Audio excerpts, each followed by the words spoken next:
Mesdames et messieurs, bonsoir et bienvenue à tous dans cette édition d'information. Au sommaire ce soir, cette précarité qui frappe Radio 6, la station provinciale qui sert de relais à Radio Gabon à Makoko. Là-bas, la vétusté du matériel ne facilite pas le travail des agents, toute chose qui pourrait conduire cette station à bout de souffle si rien n'est fait d'ici peu. Radio 6, une voix qui résonne dans la précarité. C'est la station provinciale qui sert de relais à Radio Gabon, à Makoko, dans la province de Logo-Ivindo. Les hommes des médias travaillent dans des situations très difficiles car le matériel est dans un piteux état. Reportage de Marcel Tsonga sur les images de Rufi Tsoga. La situation est toujours la même et perdure depuis des années déjà dans cette structure qui sert de relais à Radio Gabon. Visite guidée dans le bâtiment qui abrite la station provinciale de Radio 6 de Logo-Ivindo. Ici, dans cette pièce, tout ou presque respire la misère et est rangé par l'usure du temps. Vous venez encore de jeter un coup d'œil. Les appareils sont vétustes.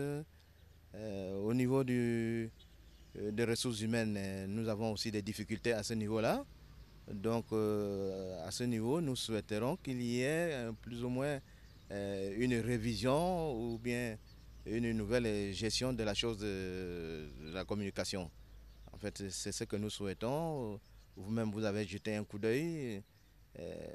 C'est au stade 0. Je crois que c'est très difficile pour nous de vivre dans ces conditions-là.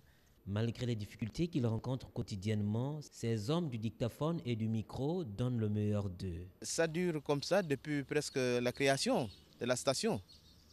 Nous nous débrouillons à notre juste manière pour faire un peu l'essentiel, pour faire marcher la maison. Nous faisons avec le quotidien. Au niveau de la rédaction, c'est juste 2 dictaphones qui fonctionnent pour faire confectionner un journal, une édition d'information. Et au niveau des ressources humaines, au niveau de la rédaction, il n'y a pas assez de personnel. Nous fonctionnons avec un chef de service et puis 2 ou 3 journalistes.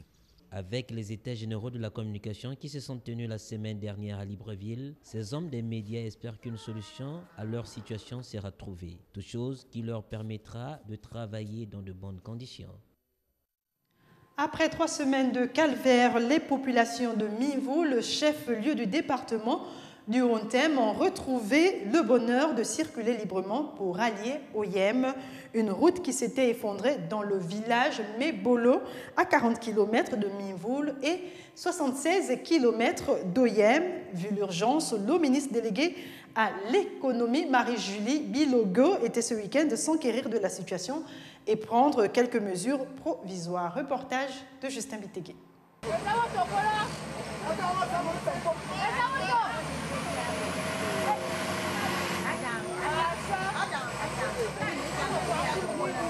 Parti de Mimvoul pour rallier Oyem est désormais un casse-tête chinois vu la dégradation avancée de l'état de cette route qui, après sa réhabilitation en 1984 par la société française Fougerolles, n'a plus jamais été entretenue. Ce qui a entraîné un effondrement de près de 4 mètres de profondeur. Difficile de rallier le village Mobolo, situé à 40 km de Mimvoul et à 76 km d'Oyem. Pour trouver une solution à cette situation, le ministre délégué à l'économie, Marie-Julie Bilogo, native du coin, est allé s'imprégner de la situation et proposer des solutions provisoires avec l'appui des services des travaux publics. Je suis venu cet après-midi au village Mobolo à Mimvoul pour constater que la route qui était coupée entre Oyem et Mimvoul a été rétablie grâce à la diligence des travaux des services TTP. Et puis voilà, donc à nouveau les gens peuvent circuler dans cet axe-là, à Sorongomo-Mimvoul. C'est vrai que c'est quelque chose de provisoire, mais ça permet aux personnes de circuler dans des conditions les meilleures. Voilà. Une solution provisoire appréciée par les populations de ce département et souhaite vivement que les travaux de réhabilitation de ce tronçon à Sorongo-Mimvoul soient effectifs.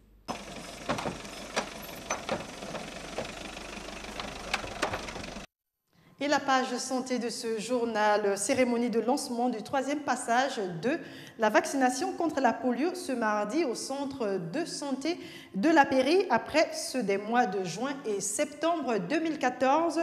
Une volonté résolue du gouvernement gabonais de mener les politiques appropriées et d'adapter les mesures pour lutter contre cette maladie au bien des enfants de 0 à 5 ans. Compte rendu de Justin Bitégué. Après les récentes campagnes de vaccination des mois de juin et de septembre dernier contre la poliomyélite, le 3e passage vient de témoigner la volonté résolue du gouvernement gabonais à lutter contre cette maladie qui n'a cessé de compromettre à la survie et le bien-être des milliers d'enfants. L'OMS et l'UNICEF restent résolument engagés à appuyer le Gabon à ses efforts d'éradication de cette pathologie.